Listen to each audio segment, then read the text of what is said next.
Estamos de volta com o Gazeta Entrevista. Está conosco aqui o deputado estadual Jesus Sérgio, do PDT. Alguns assuntos que a gente vai tratar com o deputado. Eu quero começar, deputado, com esse projeto de lei que o senhor apresentou na Assembleia Legislativa para dar um freio em uma situação que está acontecendo aqui no Acre, que são os leilões de veículos apreendidos. Não que isso não possa acontecer, mas são veículos apreendidos muito recentemente. Quer dizer, não dá oportunidade do proprietário se defender, quitar suas dívidas, enfim. Como é que o senhor teve essa iniciativa de trazer essa regulamentação para evitar isso? Boa noite. Boa noite a toda a população do estado do Acre.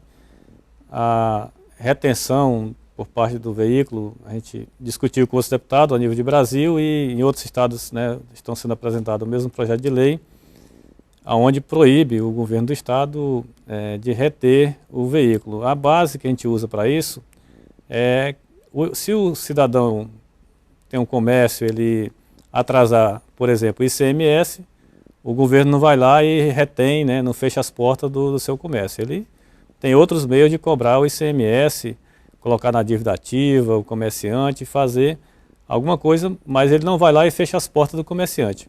Por que então que ele tem que, se o cara está em dívida com o seu IPVA, ele vai ter que reter o veículo do cidadão? Então a gente acha errado isso e está trazendo esse projeto de lei para regulamentar, para evitar que o cidadão que às vezes tem um carro, uma moto, e às vezes é o seu único meio de transporte, às vezes é o meio de trabalho que ele tem, e aí às vezes está pagando uma prestação, às vezes é um sonho que ele teve de possuir uma moto, possuir um carro, quando tem, e aí atrasou o IPVA, passa numa blitz, é retido e depois é leiloado. Eu então, acredito que o senhor deve ter consultado a legislação brasileira a esse respeito.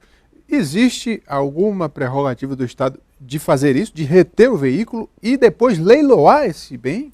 Segundo o que a gente pesquisou, não tem. A gente está, né, baseado nas leis aí que não tem porque o Estado reter o veículo do cidadão. Então é ilegal, é uma prática ilegal. De certa forma, ilegal. Então a gente está com a lei agora para poder regulamentar dentro do nosso Estado. Agora, os casos que chegaram até o seu conhecimento, quanto tempo para um veículo ser leiloado, em média? Olha, as conversas que eu tive em Tarauacá com os cidadãos de lá que me chegaram, né?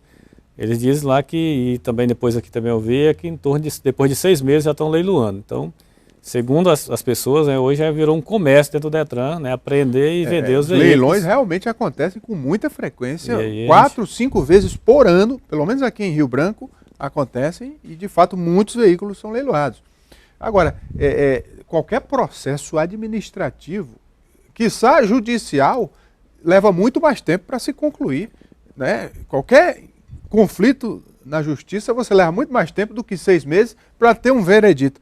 Então, absolutamente desproporcional. A ideia, né, de que assim, até o Estado recorrer à justiça, né? Por exemplo, se tem uma dívida com um cidadão comum, você vai à justiça, se a pessoa não pode pagar, a justiça manda lhe apreender um bem, uma televisão. Mas ainda tem o direito de defesa, tem o direito de defesa, tudo. Então, quando ultrapassar todas essas, né, prerrogativas, e aí o Estado então poderá apreender, né, reter o veículo do cidadão. Mas agora, a ideia é que não, né, o cidadão possa ter o seu veículo e o Estado possa colocar na dívida ativa, que possa usar outros meios de arrecadar o tributo, não deixar de arrecadar. Nossa ideia não é que o Estado deixe de arrecadar, também não é que o cidadão deixe de pagar os seus tributos, mas que ele não venha perder, às vezes, um único bem que ele tem. Às vezes até a subsistência dele. Sim. Agora, deputado, isso vai passar pelo plenário, não é? Quer dizer, os demais deputados têm que ter essa consciência também de que estão fazendo um bem ao cidadão.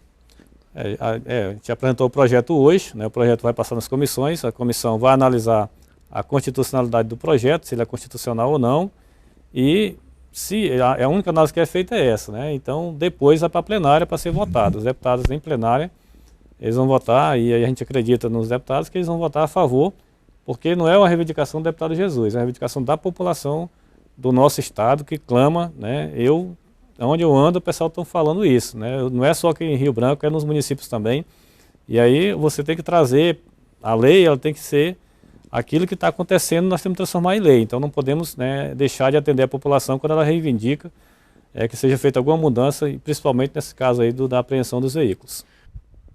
Deputado, outro assunto também de muita repercussão é a situação da BR-364. E lá em Tarauacá tem um movimento para fechar a BR. O senhor que tem a sua maior base eleitoral lá, como é que está vendo essa questão? O senhor também tem se posicionado de forma muito crítica contra o DENIT e os responsáveis pela BR. Está previsto para o próximo sábado, dia 2, né, o fechamento da BR ali próximo à ponte do Rio Tarauacá. E a reivindicação da população é para que as máquinas... hoje você anda na BR-364, não tem máquina suficiente para fazer o trabalho de manutenção e recuperação da BR. Então a preocupação de quem mora ao longo da BR, Tarauacá, Feijó e a região do Juruá, é que acabe o verão e não seja feito o trabalho que tem que ser feito. E a BR, se não for feito o trabalho, ela vai fechar. Então, o movimento que está sendo feito em Tarauacá de fechamento no sábado, dia 2, é para chamar a atenção, principalmente do DENIT, que é o responsável hoje pela BR-364, para que eles, né, acelerem. Eles alegam que está tendo muita chuva, mas... Pois é, essa é a informação, última informação do superintendente do DENIT, essa semana deu entrevista dizendo que ainda é por conta do período chuvoso. Mas realmente está chovendo muito lá? Realmente está chovendo. Eu tive, né, esse final de semana lá em Tarauacá.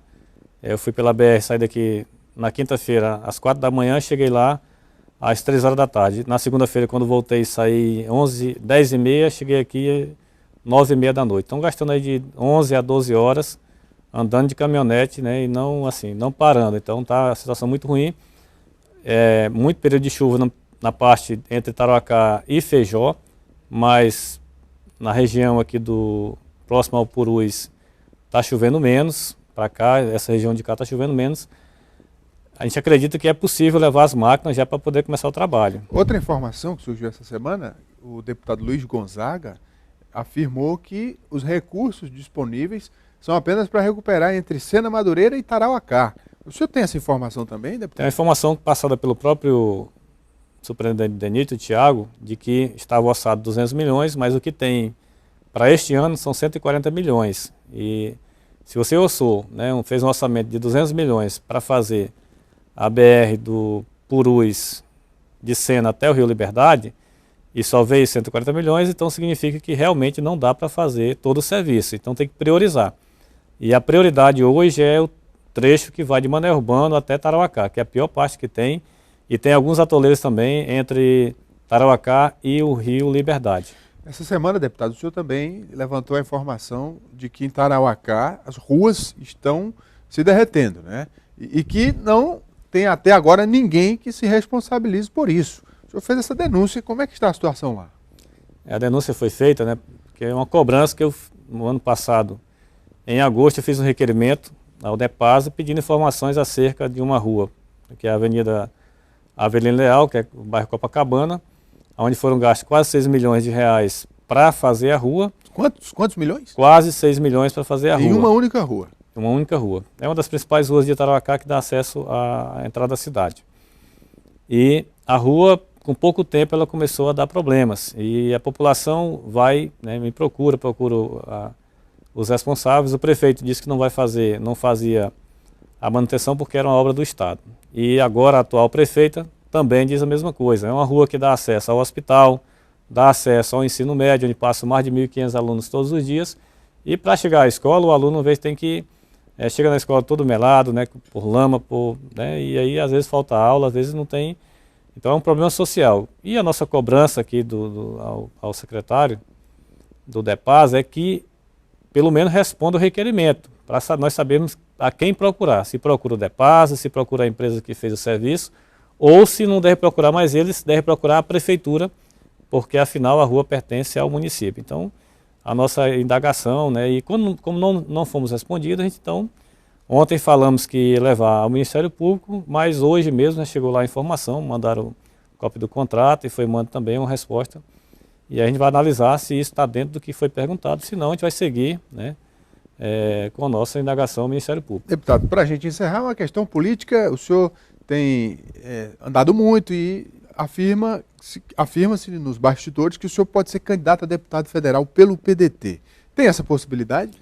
Tem a possibilidade, né? A população Tarauacá-Envira, que é uma população hoje de praticamente 80 mil habitantes, elas não têm um representante federal. Então elas convidam, né? Jesus, tu tem que ser um representante nosso aí na Câmara Federal, porque Tarauacá e Feijó nunca teve um deputado federal e você poderia nos representar como está fazendo como deputado estadual. É uma reivindicação da população de lá. O meu partido tem, né, me pedido também que, né, eu faça, eu me candidato a deputado federal. Eu estou analisando porque vai ainda ter reforma política, vai ter várias coisas para a gente ver a conjuntura política se vai ser possível ou não a gente se candidatar. Mas o meu nome está colocado à disposição do partido e também da população para que eu sempre estou à disposição da população. Se a população achar que a gente deve ser candidato a deputado federal, a gente vai, né, e se Deus nos permitir, a gente vai fazer um bom trabalho. Muito obrigado aqui ao deputado Jesus Sérgio, deputado estadual pelo PDT. Obrigado, deputado. A gente faz um intervalo agora, o Gazeta Entrevista volta em instantes. Até já.